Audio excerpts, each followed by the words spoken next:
Allô, Lison. Lison, bonsoir. Lison, là-haut, Lison Bouchard. Bonsoir.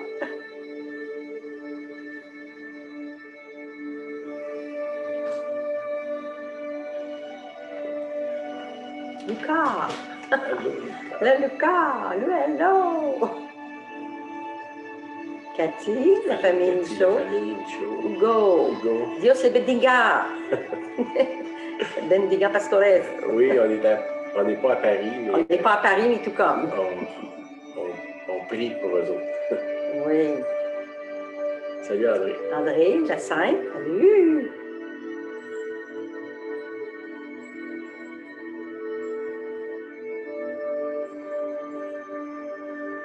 Daniel, la Tour Eiffel. Allô, Gisèle. Gisèle. Bonsoir, Gisèle. Annie. Allô, Annie. Annie, bonsoir à vous deux.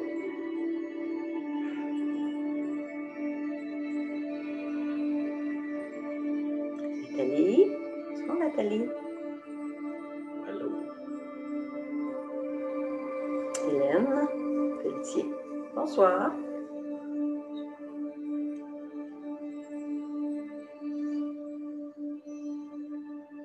Suzanne. Liliane.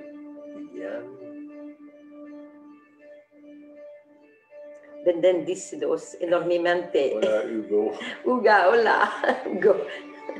Angeles et Hugo. On a des amis du Mexique là, qui écrivent en espagnol.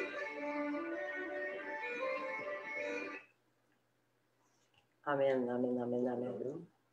OK. Je vais commencer. On veut remercier le Seigneur. On a eu deux belles rencontres en fin de semaine là, avec des gens. On a eu du bon temps. Merci Seigneur. Très bon temps. À 2 mètres de distance, bien entendu, avec des masques. OK, il y avait quelque chose que je voulais soulever. Je parlais avec quelqu'un une couple de semaines. Puis la personne était très offusquée que le gouvernement, finalement, restreint ou même dans certaines provinces, ferme les églises. Là. Puis je trouvais ça un peu ironique là, parce que dans le cas de la personne qui me parlait, c'est quelqu'un que quand les églises étaient ouvertes, il n'y allait pas. Je trouve ça un peu étrange là, de s'offusquer que les églises sont fermées, que quand elles sont ouvertes, il ne va pas. Là. Je trouve ça un peu drôle là, de juste commenter là-dessus. Il ne va pas ou il va presque jamais. C'est que si c'est votre cas, peut-être aller avoir une conversation avec le Seigneur sur ce que vous dites, là, finalement. Je comprends que si vous allez à l'église, puis vous régulièrement, puis là, vous êtes privé, vous n'êtes pas content, là. Mais si quand c'est ouvert, vous n'y allez pas, je ne vois pas pourquoi vous n'êtes pas content. Ça ne change rien. OK. On a l'image de la France en arrière de nous autres. On a parlé à quelqu'un aujourd'hui qui avait des nouvelles de la France. Il semblerait qu'il y a beaucoup de gens hospitalisés en France, ainsi que dans certaines places, les urgences sont débordées, puis les gens qui sont en autorité sont rendus à dire qu'ils ne savent plus quoi faire. Ils sont débordés. C'est qu'on veut prendre le temps de prier pour la France, finalement. Là, une place qu'on a à cœur, on aime les gens de la France beaucoup. Là, on est privé d'aller directement les voir, mais au travers de l'Internet, on peut les bénir. Seigneur, je te prie pour, en particulier pour la France ce soir. Je te demande, Seigneur, de mettre ta main, de toucher les gens, que Seigneur, tu trouves des solutions, que tu puisses étendre ta main guérissante sur les gens là-bas, les protéger, les garder. Et Seigneur, je sais que tu aimes la France, que ton cœur est là, puis que tu puisses visiter les gens de la France au travers d'un réveil, d'un renouveau, Seigneur, d'une réforme même dans l'Église, puis que ceux qui sont là, qui dirigent les églises en particulier, puissent participer, Seigneur, dans cette réforme, premièrement dans leur propre vie, Puis après ça, que ça puisse se répandre dans toute la France. Au nom de Jésus, je prie. Amen. Amen. Amen, amen. Je pourrais ajouter un petit quelque chose. Pour ajouter la prière à Sylvain, c'est de ramener la paix là où il y a des inquiétudes. C'est ça que ça voulait me dire. Car il y a beaucoup d'inquiétudes chez les dirigeants, tout comme chez les gens, le monsieur, madame, tout le monde. Fait que je prie que le Seigneur ramène la paix dans les cœurs au travers toute cette inquiétude qui s'est soulevée, beaucoup, particulièrement dans la France, mais nous, on n'est pas tellement loin. Fait que ce qui touche la France va nous toucher aussi. Fait que c'est par amour qu'on fait ça parce qu'on les aime, les Français. Dans le nom de Jésus. Amen. Amen. C'est bon. Amen. OK. Je veux vous parler de la tiédeur. Bon, c'est sûr ça fait 1 an là, que notre vie a été transformée sans qu'on le veuille vraiment. Là. Puis je pense que c'est pas fini non plus, la transformation. Puis pour beaucoup, beaucoup de gens, ce que ça l'amène, c'est une forme de tiédeur. Bon, on parle de tiédeur avec le Seigneur, mais ça peut être la tiédeur dans notre travail, dans nos relations avec nos familles, les amis, les voisins. Puis le Seigneur nous met en garde contre ça, la tiédeur. Puis je veux peut-être qu'on explore ça ensemble là, pour voir comment est-ce qu'on peut arriver à ne pas tomber dans ça ou si on est tombé dans ça, s'en sortir. OK? Bon, dans l'Apocalypse, il parle de la tiédeur, mais il y a d'autres places aussi qui ne nomment pas directement, mais qui adressent cette chose-là. Okay? Puis ma question, c'était qu'est-ce qui conduit à la tiédeur? Bon, j'ai différents points que j'ai sortis. Il y en a sûrement d'autres, peut-être, si ça vous parle, peut-être de creuser ça, de parler avec le Seigneur. Si vous avez des amis, quelque chose, bien, parlez-en aussi ensemble. Je pense que c'est important. Dans Proverbe 13, au verset 12, ça dit « Un espoir différé rend le cœur malade, mais un désir accompli est un arbre de vie. Hein? Un espoir différé, ça peut être quelque chose qui amène la tiédeur. C'est vrai en relation. On est en relation avec quelqu'un, ça peut être amoureux, en affaires, une amitié, le ministère, l'Église. Puis tout d'un coup, on avait mis des espoirs dans la personne, dans un événement dans lequel cette personne-là était inclue. Ça peut être le Seigneur aussi. Des fois, on a mis des choses devant le Seigneur. On a déjà parlé que des gens qui prient leur volonté, puis quand ça n'arrive pas, ils sont frustrés après Dieu. Là. C'est pas rien dans notre Père, il dit que ta volonté soit faite. Là. C'est parce qu'il s'attendait qu'on cherche à avoir notre volonté. Là. Puis même malgré ce qu'il nous dit de prier sa volonté, souvent on vit la nôtre pareil. Si vous êtes comme moi, là, souvent c'est ce qu'on fait. OK. Un espoir différé, ça peut amener de la tiédeur. J'ai mis l'espoir dans quelqu'un, puis là, cette personne-là ne rencontre pas mes espoirs.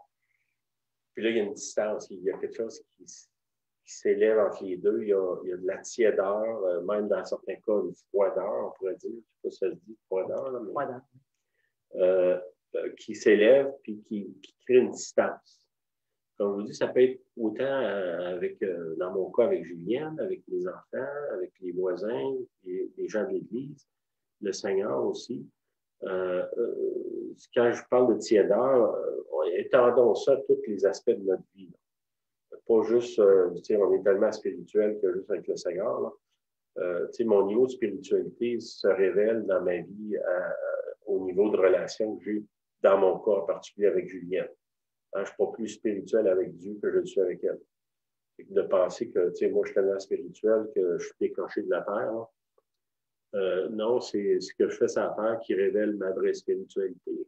C'est important que je comprenne que si on parle de tiédeur, ma tiédeur avec Dieu, elle va nécessairement couler sur les autres aspects de la vie.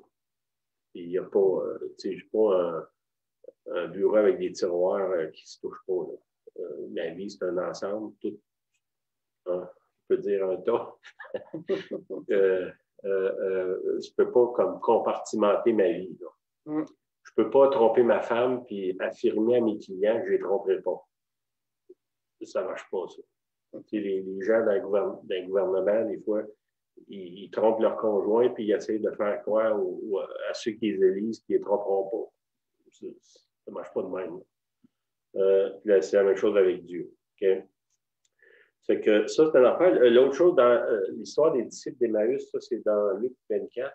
Je n'irai pas là, vous pouvez le lire. On sait plusieurs fois qu'on sort ça. Je pense que c'est quelque chose qui nous parle beaucoup, nous autres, moi et Julienne.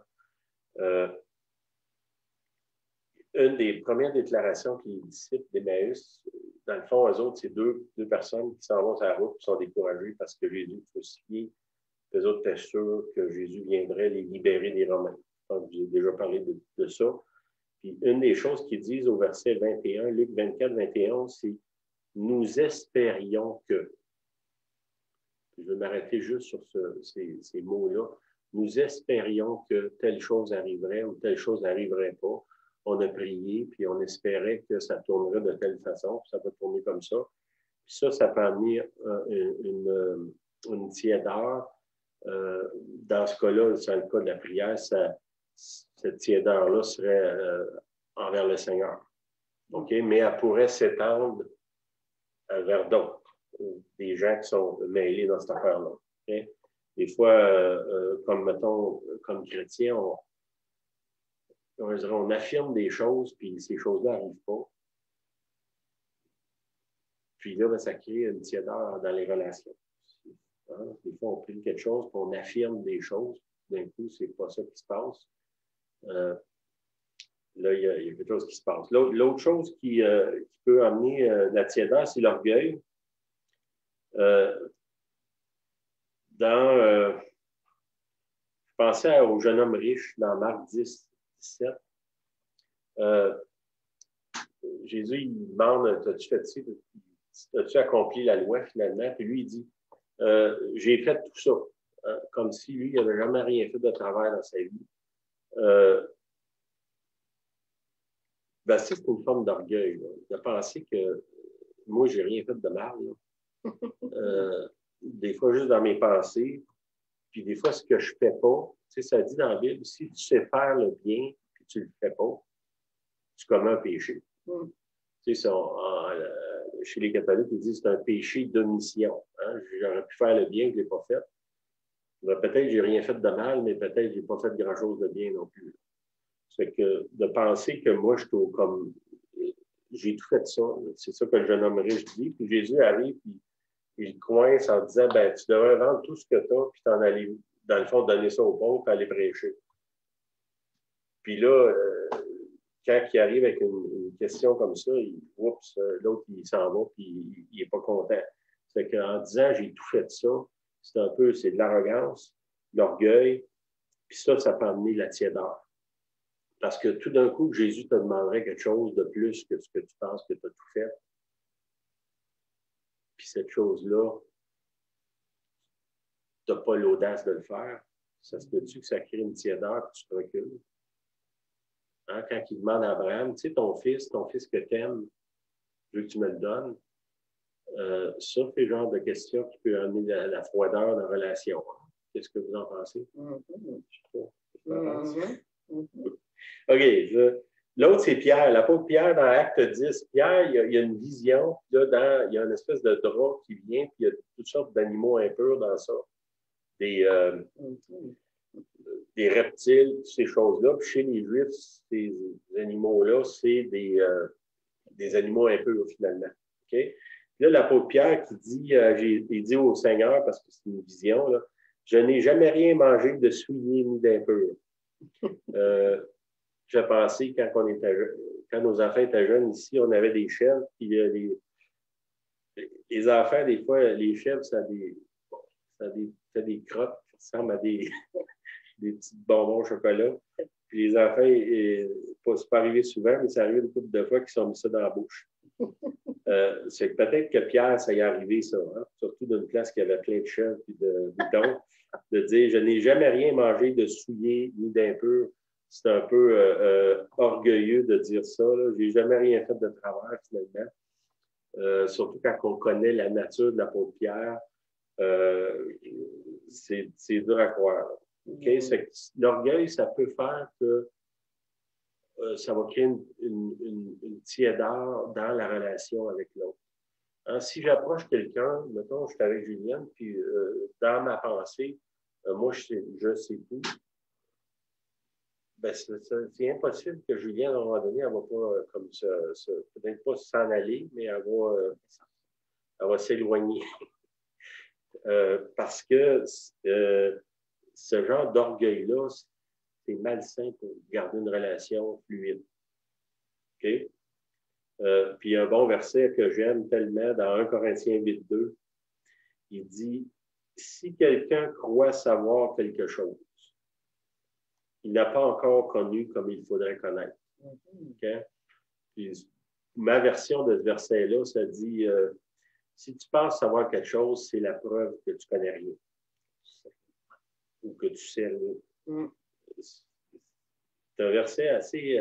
Puis vous pouvez le chercher dans différentes versions. Là. Ça dit ce que ça dit. Là. Fait qu'il n'y a pas moyen vraiment d'échapper à ça. Puis cette pensée-là, que nous autres, on le sait, on connaît ça, je sais tout ça, ça l'amène de la froideur. Parce que si je sais tout, qu'est-ce que Dieu peut me montrer? Le Saint-Esprit sert à quoi, là? Si moi, je suis omniscient, je n'ai pas besoin du Saint-Esprit, là. C'est que déjà là, il y a une distance qui va se créer, là. Parce que, dans le fond, je n'ai pas besoin de demander au Saint-Esprit, je le sais déjà. Puis l'attitude, dans le fond, ce que la Bible nous enseigne, c'est une attitude complètement inverse. Et Jésus dit, sans moi, vous ne pouvez rien faire. C'est loin de dire je sais tout par moi-même. C'est comme presque complètement l'opposé. C'est que ça, c'est dangereux, l'orgueil, finalement. Après ça, une autre chose qui peut amener une froideur, c'est les activités religieuses. Ça, c'est un peu bizarre, là, mais ce que ça me parlait, c'était dans Luc 10, 41. C'est Jésus qui parle à Marthe et Marie, là, tout le monde connaît cette histoire-là, ou à peu près, là. Luc 10, 41. Je vais vous juste citer un passage de l'histoire, finalement. Jésus lui répondit, OK, c'est l'histoire de Marthe et Marie, deux sœurs, une qui est occupée à recevoir Jésus, elle travaille pour bien recevoir le Seigneur. Imaginez-vous, vous recevez le Seigneur chez vous pour manger. Normalement, tu ne mangeras pas du craft dinner. En tout cas. Tu vas tout faire pour que le meilleur soit là. Mais si tu fais ça, tu travailles beaucoup, là. Qu'est-ce qui se passe? Les deux sœurs, il y en a une qui veut vraiment recevoir bien, puis Jésus, dans le fond, il ne reproche pas ça, là. Mais il dit, tu t'inquiètes, Marthe, tu t'inquiètes et tu t'agites pour beaucoup de choses. Une seule chose est nécessaire. Marie a choisi la bonne part qui ne lui sera point ôtée. OK? Dans ce cas-là, il dit, tu fais plein d'affaires pour moi, là. Là, je suis avec toi. Pourquoi tu ne passes pas du temps avec moi? Au lieu de faire des choses pour moi. Puis, tu sais, on n'est pas en train de dire, moi, je suis tellement spirituel que je ne fais plus rien pour Dieu, puis je ne fais plus rien pour les autres. Vous comprenez? Il y a une balance, là. Mais dans le cas-là, le Seigneur, il est là, assis avec eux. Il est en intimité avec ces gens-là. Puis, elle est occupée à faire des choses pour Dieu.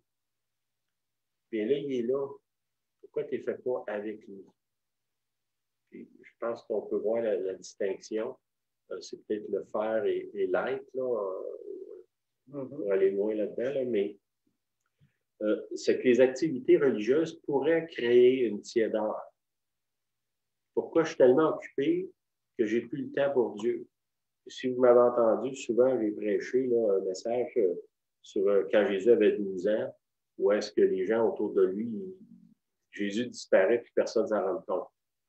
Bon, ça pourrait créer une tiédeur là, dans le groupe. Il est rendu Jésus, surtout si c'est une église comme moi, des pasteurs, puis tu ne sais plus où est-ce que Jésus est rendu, ça pourrait créer une tiédeur dans le groupe. Là.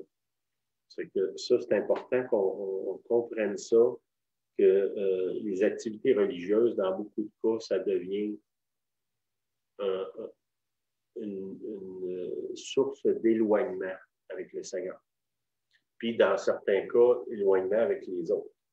Dans certains milieux, il y a tellement de pression pour faire des activités religieuses. Quand je dis activités religieuses, là, je parle d'aller faire du témoignage, aller prier pour des gens, des réunions de prière, des réunions d'études, de l'adoration. Toutes ces choses-là qui ne sont pas mal, là, Mais est-ce que ça, à un moment donné, ça devient comme le hamster dans sa petite roue, là, qui tourne, qui tourne, qui tourne, puis finalement, il n'avance pas d'un pouce. On fait du bruit, là, parce que d'habitude, la petite roulette, elle fait toujours un petit bruit. Là. On fait du bruit, mais il ne se passe rien, finalement. Puis ça peut, puis tout d'un coup, quand on se réveille, que finalement, on a travaillé beaucoup, beaucoup, un peu comme les disciples qui disent on a pêché toute la nuit, puis on n'a rien attrapé. Non, continue. Ça, c'est des activités qui peuvent être. C'est pas un péché de témoigner, là. Mais ça, si ce n'est pas fait sous l'onction de Dieu, sous la direction du Seigneur, accompagné par le Seigneur, d'habitude, ça ne produit pas grand-chose. C'est que soyons attentifs à ça, que même nos activités religieuses ne créent pas un froid, parce que souvent, quand on s'est brûlé dans les activités religieuses, souvent, ça va amener soit un recul, une frustration. Il y a beaucoup de gens qui abandonnent l'Église parce qu'ils se sont brûlés dans toutes sortes d'activités. Ils ont mis de l'argent, ils ont mis toutes sortes de choses. Puis, à la fin, ça n'a pas produit ce qu'ils pensaient. Ils se sont reculés. C'est que l'activité religieuse, qui au départ était supposément saine, finalement se révèle comme à apporter une tiédeur dans la relation avec Dieu, puis aussi avec les autres. Puis ça, ben, c'est pas bon. OK. L'autre chose, c'est les murmures. Hein? Si vous regardez dans l'histoire de la sortie d'Égypte, quand Dieu a sorti les Juifs de l'Égypte, il y avait Moïse qui dirigeait. Puis, à travers tous les chapitres de cette sortie-là d'Égypte, les gens passent le temps à murmurer. C'est pas murmurer, parler contre ceux qui prennent les décisions, parler contre la situation, dans le fond, de ne pas jamais être content, de se plaindre constamment. Hein. À un moment donné, ils n'ont rien mangé, là, ils se plaignent. Dieu les envoie des cailles, des petits oiseaux pour manger. Puis là, le lendemain, ils se plaignent qu'il y en a trop. Bon, voyez-vous, là, un peu cette attitude-là, ça crée une tiédeur. Parce qu'on n'est pas capable de voir le bien dans les situations qu'on vit. Puis des fois, même la pire situation qu'on vit va amener du bien avec le temps. Si ce n'est pas juste pour nous réveiller, pour changer notre attitude, c'est déjà toute une chose. Là. Puis quand je vous parle de ça, c'est vrai, on peut appliquer ça autant, tous ces points-là, dans les relations, dans mon cas avec Julienne, avec les gens de l'Église, avec les gens avec qui je travaille, mes voisins, mes amis, mes associés, dans toutes les activités humaines, finalement. Si on n'est pas attentif, ces choses-là vont nous amener dans la tiédeur. Puis, on est profondément relationnel. Je pense que beaucoup de gens, actuellement, ils souffrent du fait qu'on n'est pas supposé de se voir. Ben, c'est peut-être un temps pour essayer de travailler notre intérieur pour que quand on va se voir, on va moins se maganer, comme ça dit, maganer, mais oui, c'est ça. Vous comprenez ce que je dis. OK. Là, je vais aller dans l'Apocalypse au chapitre 3. Dans l'Apocalypse, les premiers chapitres, là, Dieu écrit des lettres à différentes églises. C'est Jésus qui écrit des lettres à différentes églises, dont une des églises dans laquelle il parle de la tiédeur. Okay, Apocalypse 3, verset 14, c'est écrit à l'ange de l'église de Laodicée. Laodicée, c'est une ville du Moyen-Orient à l'époque de Jésus, puis je crois que cette ville-là existe encore aujourd'hui. Il faudrait que je vérifie. Là. Elle a peut-être changé de nom, mais elle existe encore, ça c'est sûr. Voici ce que dit l'Amen, le témoin fidèle, véritable, le commencement de la création de Dieu. Il parle de Jésus, il parle de lui-même.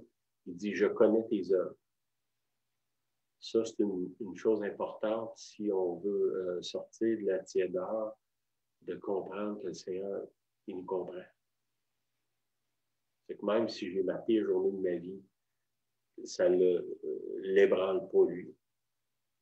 Puis, même si j'ai ma meilleure journée de ma vie, il est content, mais lui, il demeure stable. Et je connais tes œuvres, je sais. Okay? C'est pas moi qui sais, c'est lui. Je sais.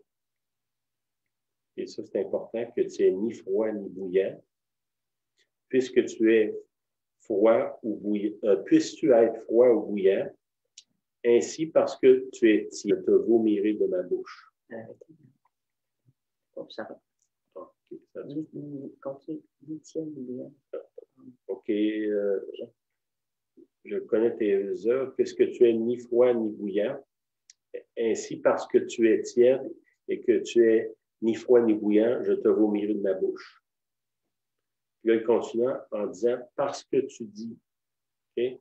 Là, il dit, je sais. Puis là, il dit, toi, tu dis, parlant de moi, là. Il me dit, parce que tu dis, au verset 16, à la fin, je suis riche, je me suis enrichi, je n'ai besoin de rien. Okay? Là, c'est ce qu'on dit, ça.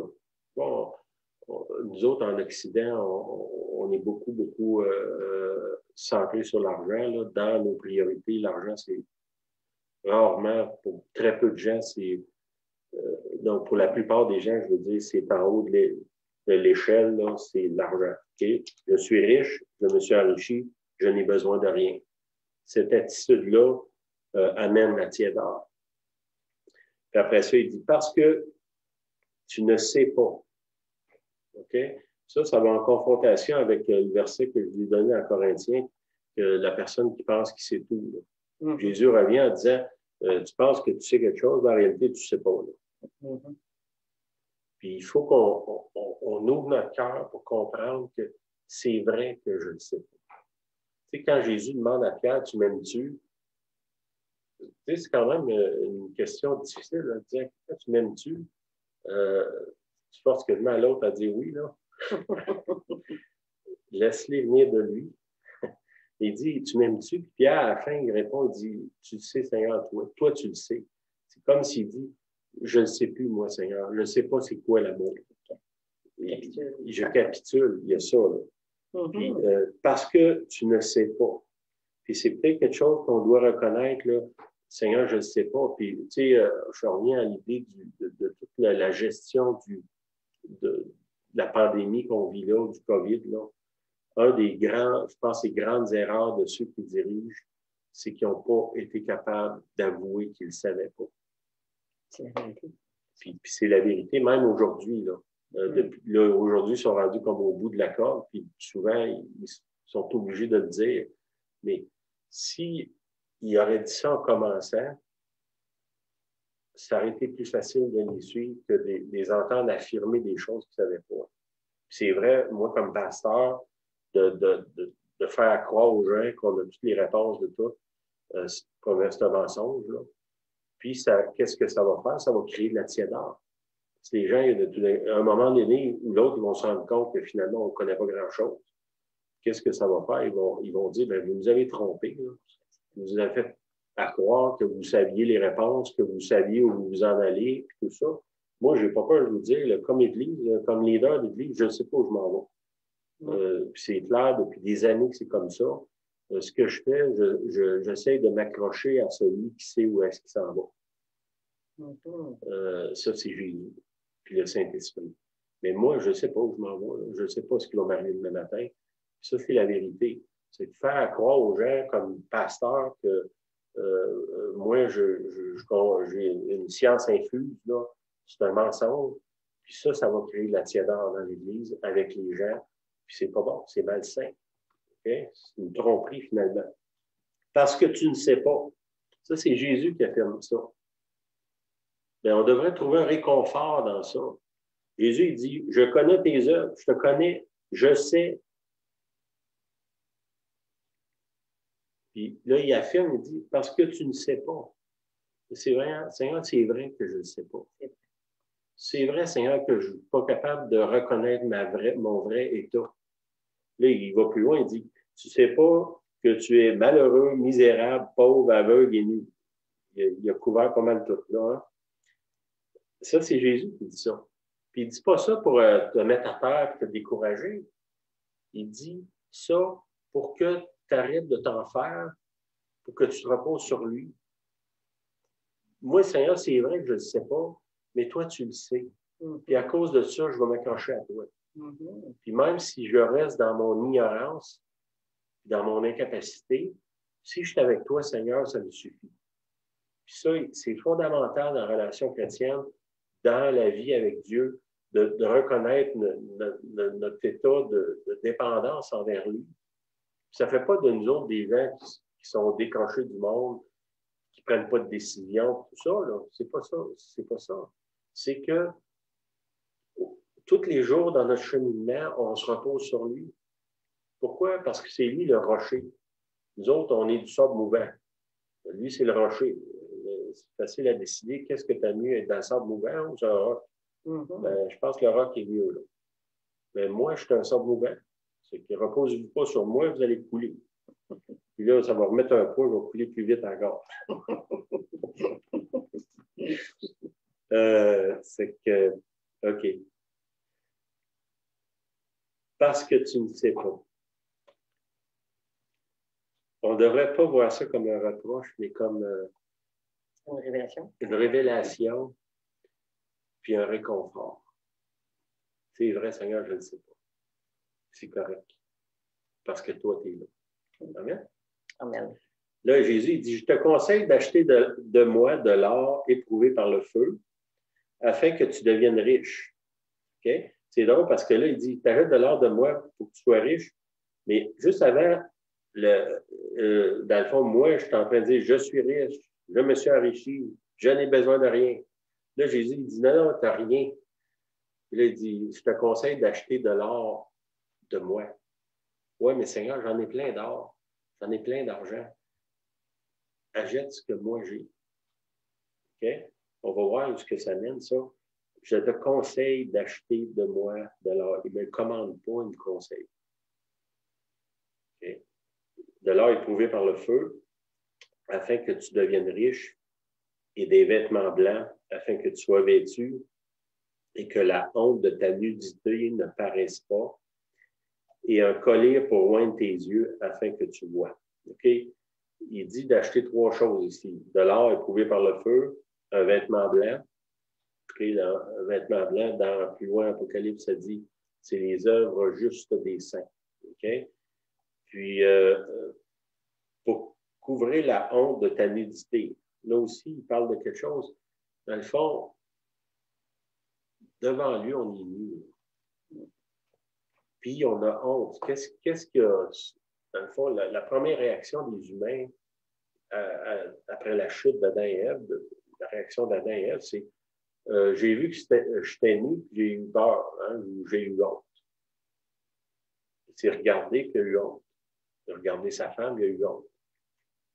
Puis là, ça revient dans l'Apocalypse à la fin. Encore là, la honte est là, de la nudité. Hein? Puis, qu'est-ce qu'on a besoin? Il dit, ben, tu as besoin d'un vêtement qui vient de moi, pas un vêtement que tu fabriques toi-même. On sait qu'Adam et Ève s'est fait un vêtement avec des feuilles. Là. Ils se sont fait un vêtement avec des feuilles, puis Dieu vient là, puis il nous dit, ajoute un vêtement de moi. La honte et la nudité, et un collier pour oindre tes yeux. Le collier, c'est une espèce d'onguent qu'ils mettent dans les yeux pour quelqu'un qui a une infection dans les yeux. Okay? Afin que tu vois. Là aussi, il affirme que je ne vois pas. Là. Mais moi, Seigneur, je pensais que j'étais un prophète et que je voyais tout. Là, tu me dis que je ne vois rien. Est-ce que je peux trouver un réconfort dans ça? La réponse est oui. Je n'ai pas besoin de voir parce que je marche avec celui qui voit, qui connaît, qui sait tout. C'est que c'est plus important pour moi d'apprendre à marcher avec lui que d'essayer de comprendre puis voir. Si vous êtes pour utiliser votre temps pour chercher Dieu, cherchez lui, sa personne. Ça, c'est là-dessus qu'il faut s'accrocher. OK. Une affaire qui me chicotait un peu de ce verset-là, là, il dit d'acheter de l'or, des vêtements, puis un collier. Puis la pensée qui m'est venue, mais acheter, pourquoi Seigneur acheter? C'est pas tout gratuit, ça? Ça aussi, c'est une mentalité qu'on a développée que servir Dieu, Jésus a fait le sacrifice, puis moi, j'ai rien à faire.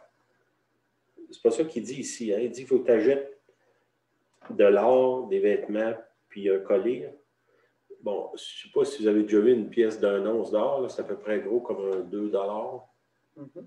Puis actuellement, je ne sais pas, mais ça a déjà valu 3 000 $. Une pièce grosse comme un 2 mais elle vaut 3 000.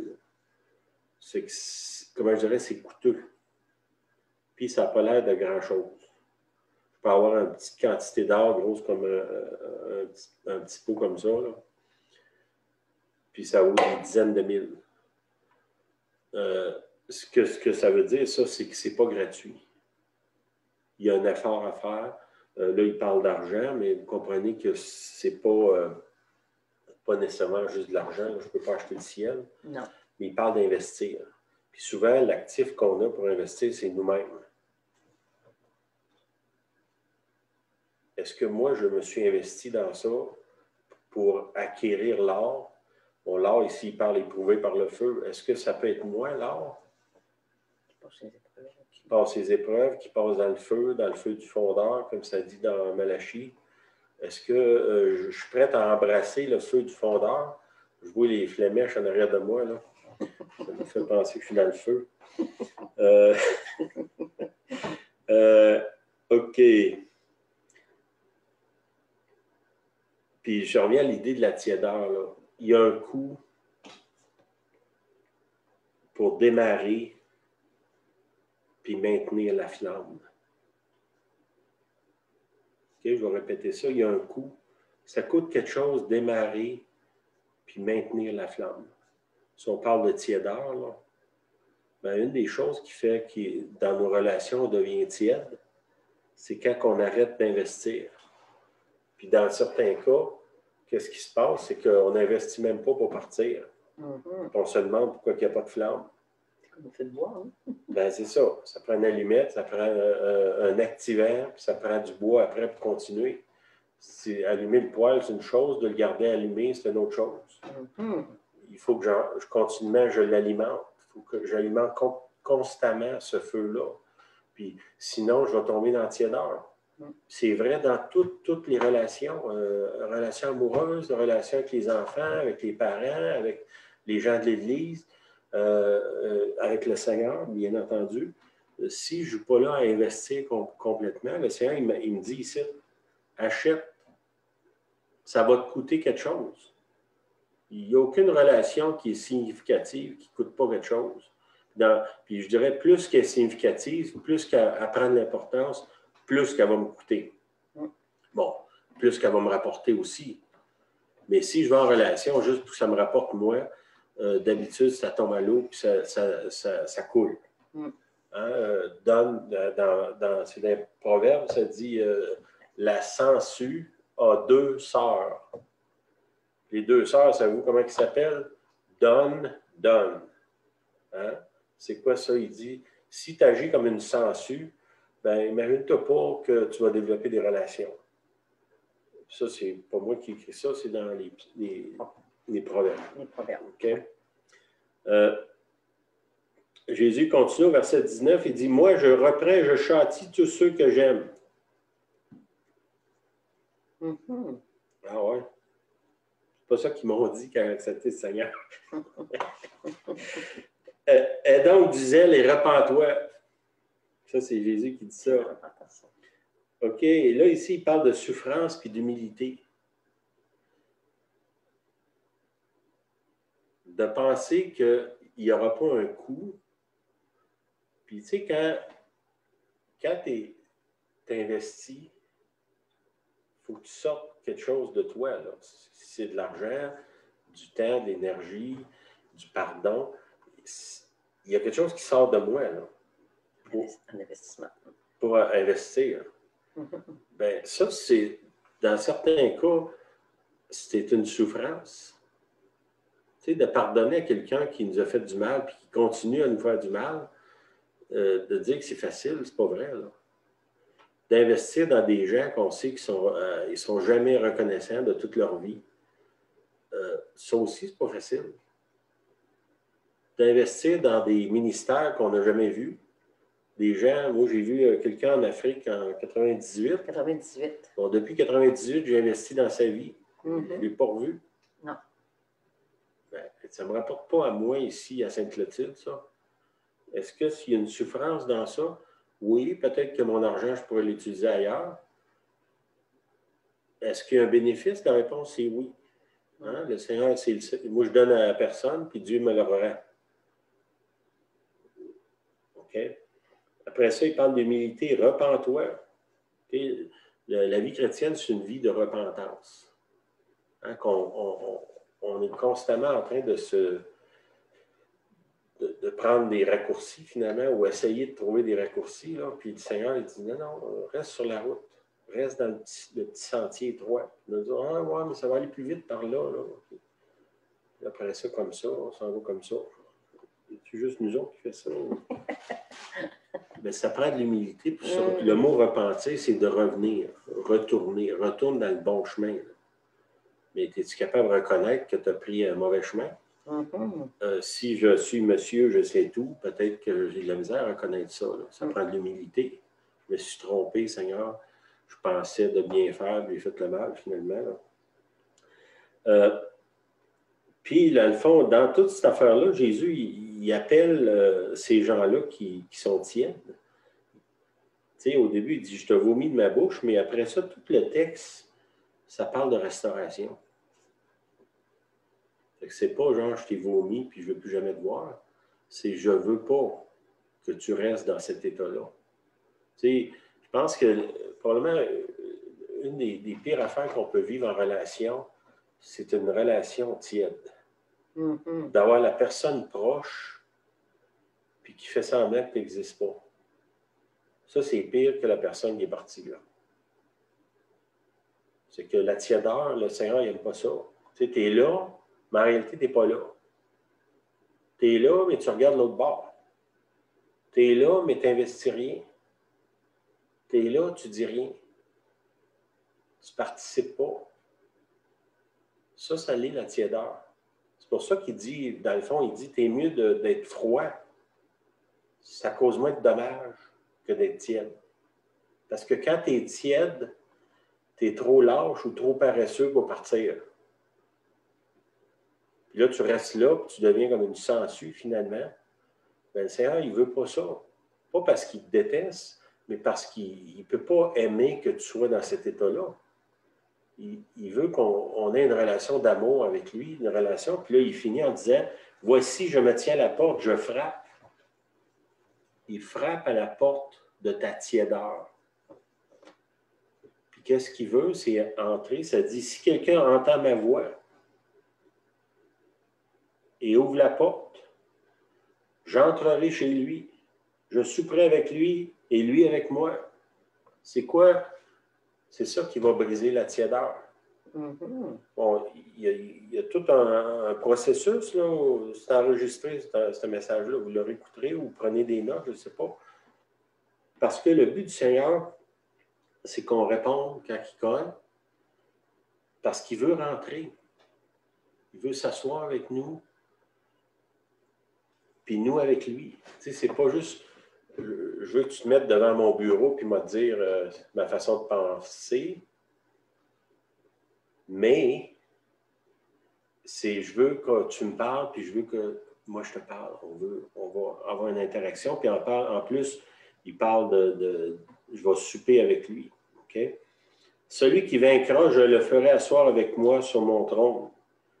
Comme moi, j'ai vaincu et je me suis assis avec mon Père sur son trône. OK? Celui qui vaincra quoi? Ici, tout le chapitre, il parle juste de la tiédeur. Celui qui va vaincre la tiédeur, il va s'asseoir sur le trône de Dieu. Quand même intéressant. C'est que c'est pas l'idée de... Souvent, moi, quand j'ai grandi dans le Seigneur, ce passage-là de la tiédeur, c'était... dans le fond, c'était utilisé pour blaster le monde qui était tiède. Tandis que le Seigneur, lui, c'est pas ça. C'est un appel à souper avec lui puis s'asseoir sur son trône. Un appel à être libéré de la tiédeur. Parce que c'est misérable comment je dirais, de vivre dans la tiédeur. Puis Dieu, il n'aime pas ça qu'on est misérable. Il nous appelle à sortir de là parce qu'il nous aime. Puis il y a un chemin, dans les versets, là, il nous montre le chemin. Est-ce que c'est un chemin facile? Non, c'est pas facile. Est-ce qu'on est moyen de ne pas le prendre? Non. Est-ce que je veux vieillir tiède? Non. Hein? Je veux, quand je vais être vieux, comme aujourd'hui, continuer d'être en amour avec Julienne. Je veux aimer l'Église. Hein? C'est quoi l'Église de Kansas City? Mike Baker, là, ceux qui connaissent la maison de prière, bon, leur charte, c'était, il y avait 3 choses.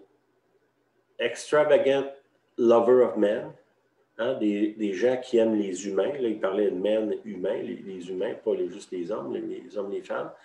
Des gens qui ont un amour extravagant envers les autres. Extravagant lover of God. Hein, des gens qui aiment Dieu d'une façon extravagante. Ça, c'est loin de la tiédeur. Puis extravagant giver. Des gens qui donnent de façon extravagante. Puis ça, c'est vrai l'argent, c'est vrai le temps, c'est vrai l'écoute, c'est vrai tout ce qu'on a. Là. Ça, c'était la charte de l'Église de Kansas City. Hein? Extravagant lover of man, extravagant lover of God, puis extravagant giver. Puis ça, dans le fond, si on suit ces 3 principes-là, on ne peut pas être tiède. Est-ce qu'il y a du monde autour de nous autres qui ont besoin d'amour extravagant? La réponse est oui. OK? Moi aussi, j'en ai besoin, mais si je suis les principes de Dieu, si je veux en avoir, il faut que je commence par en donner. Je ne peux pas m'asseoir chez nous et dire « Ah, ben là, personne m'aime, personne m'aime, personne m'aime. » Ouais, mais toi, qu'est-ce que tu fais là? Est-ce que toi, tu y vas vers les autres? Est-ce que tu invites du monde? Je ne sais pas, là, mais ce que je comprends, c'est que le confinement va durer encore presque 1 an. Ouais. Bon, on ne pourra pas vraiment se rassembler comme Église, mais ça se peut-tu que je peux inviter une personne ou 2 ou un couple chez nous? À l'occasion, les rencontrer dans un parc si j'ai peur de les emmener chez nous. C'est trop à l'envers dans la maison. Je ne sais pas où j'ai rien à manger, là, mais je peux les rencontrer ailleurs. Mais rencontrer des gens un par un, 2, de le faire, de vous faire la démarche. Pas j'attends que quelqu'un m'invite. Non, moi, je vais inviter. J'attends pas que l'autre vienne à moi, je vais y aller moi. Je vais casser la tiédeur. Je vais aller vers l'autre. Je vais lui donner le choix de refuser, là, en même temps. Je ne veux pas m'imposer chez les gens, là, mais de lancer la perche, de tendre la main, d'aller. OK? OK. Ça-tu de l'allure, ce que je dis? Très bien, mon mari. OK. Que celui qui a des oreilles entende ce que l'Esprit dit aux Églises. Ça, c'est verset 22. Ça finit là. Ça, c'est dans Apocalypse 3, à partir du verset 14. Tout ce passage-là parle de la tiédeur, puis qu'est-ce que Jésus nous a donné les outils pour sortir de là. C'est que Jésus vous aime, moi, je vous aime. Puis, dans un temps où c'est difficile d'avoir des relations avec les autres, essayons de trouver des moyens pour sortir, nous autres, de notre tiédeur. Puis, peut-être, si c'est possible, d'aider les autres à sortir de là. Okay? Je ne peux pas forcer des gens. Chacun a son libre arbitre. Mais moi, je peux sortir puis tendre la main d'aller vers l'autre. Aller vers le Seigneur, premièrement. Le Seigneur, c'est clair qu'il n'aime pas ça qu'on soit tiède là, avec lui. Mais ça va aller dans la même direction que je le suis avec les autres. Là. Vous comprenez que Dieu il est complètement autosuffisant. C'est que souvent, l'action de Dieu, elle va aller vers l'autre, vers un humain. Je ne peux pas être tellement spirituel que je ne parle pas à personne. Ma spiritualité, elle se mesure dans ma capacité d'interaction avec les autres. Puis dans l'histoire de la tiédeur, c'est quelque chose qu'on doit adresser parce qu'on est souvent, on est tièdes les uns avec les autres. Puis ça doit être cassé. Le Seigneur, il ne va pas avec le dos de la cuillère quand il dénonce ça. Là. Mais en même temps, comme je vous dis, c'est pas juste pour qu'on se sente coupable, mais c'est pour qu'on sorte de là. Fait que je vais arrêter de me répéter, là, puis je vais prier. Non, même prie. OK. Seigneur, je te rends grâce parce que tu nous aimes, tu nous appelles, Seigneur, tu veux nous libérer de la tiédeur, tu étends ta main vers nous. Seigneur, on a besoin de toi, on a besoin d'être libéré de cette tiédeur-là, premièrement envers toi. Seigneur, je reconnais ma tiédeur envers toi, mais aussi avec mes frères, mes sœurs, mon épouse, les gens qui m'entourent. Seigneur, je te demande de me donner une extravagance d'amour envers les autres, envers toi, puis une extravagance dans mon désir de donner. Au nom de Jésus, je prie. Amen. Amen. Amen. Je veux ajouter quelque chose. On a eu une rencontre samedi, on a rencontré quelqu'un, puis la personne avait une parole que j'ai reprise. Ce soir, je vais vous la lire, on l'a mis sur papier. Je savais que, sans le savoir, ça va avec le message de Sylvain, ça parle de l'amour, évidemment. Puis dans le temps que l'on vit, surtout avec ce qu'on vient d'apprendre sur la France, nous, les Québécois, on n'est pas très loin. La parole qui a été donnée, c'est que l'amour sera mis à rude épreuve, où elle s'effritera, où elle s'approfondira, ce sera l'un ou l'autre. Cela dépendra de nos priorités, de nos choix et de notre volonté. Donc, ni chaud, ni froid, c'est la tiédeur, là. L'amour va complètement disparaître ou elle va s'approfondir. Dieu est vraiment dans l'expérience de nous faire expérimenter l'amour plus profondément. Pour l'instant, on dit c'est l'amour, c'est la foi, c'est l'espérance qui demeure, mais la plus grande, c'est l'amour. Donc, la personne a continué en disant attention aux règles religieuses qui changent. On sait que les églises, les modalités dans les églises, les cultes ont beaucoup changé. Ne les placez pas avant l'amour. Donc, faites attention à ça. Ensuite, elle avait le psaume 105,4 que je vais lire pour vous. Ça dit « Ayez recours à l'Éternel et à son appui, cherchez continuellement sa face. » Donc, de peur d'être tiède, il serait peut-être bon de chercher continuellement sa face. La personne donnait le verset et elle dit que nous aurons besoin de plus en plus et de l'amour et de la manifester. C'est ainsi qu'on va être reconnu à l'amour qu'on a les uns pour les autres. C'est un verset, ça aussi. Nos priorités, en ces temps difficiles de confinement, nos priorités vont refaire surface. Tout ce qui était caché, tout ce qui était dans les ténèbres, tout va être bouleversé, soulevé, tout sera mis en lumière. Tout va être mis en lumière, donc nos réactions, ce sera toujours selon notre degré d'amour. Que l'amour de Dieu et que l'amour de notre prochain soit notre priorité. Je dis amen à cette personne qui nous a donné ça et ça complète le message que Sylvain a apporté, sans le savoir. Amen. Merci d'être là. Merci de nous suivre. Soyez bénis. Bonne semaine. Soyez bénis. On a hâte de vous voir, toujours. OK, bye bye. Bye bye.